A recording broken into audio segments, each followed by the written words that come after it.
What makes George Isaac Consulting unique is the experiences that we have versus, I think, a lot of other consulting firms.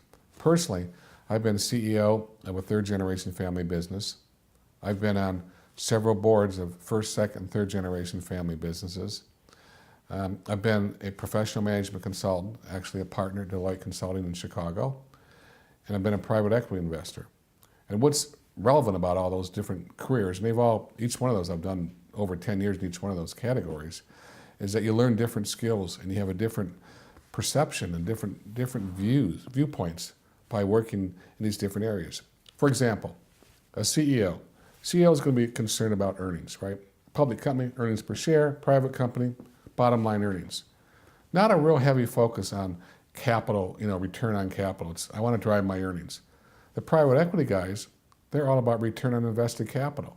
So you learn a whole appreciation for how do you deploy capital and how do you make that, those choices of capital versus earnings and to really maximize return on investment.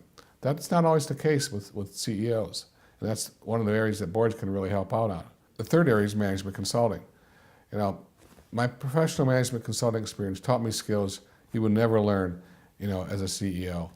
The basic, diligence, the analytical skills, the strategic skills, how to look at the world perhaps slightly different than the way the company looks at it.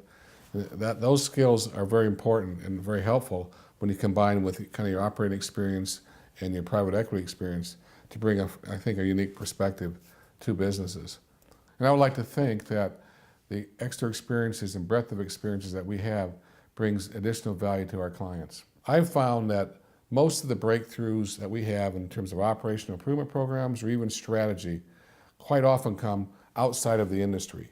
And that's where you kind of transform some ideas that you learn from another industry or another company into the company or client that you're working with.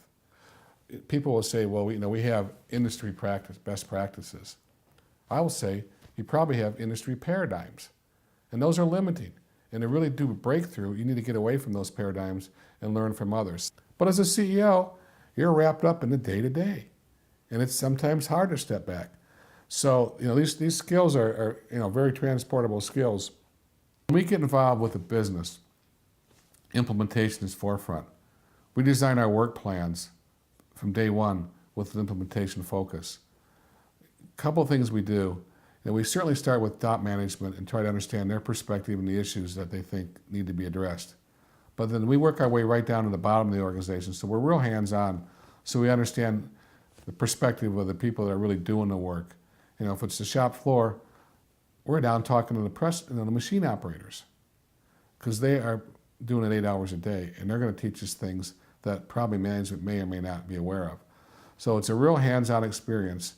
And the total focus is building a fact base that's accurate, that the client will say, yes, that's representative, that we can then draw conclusions from.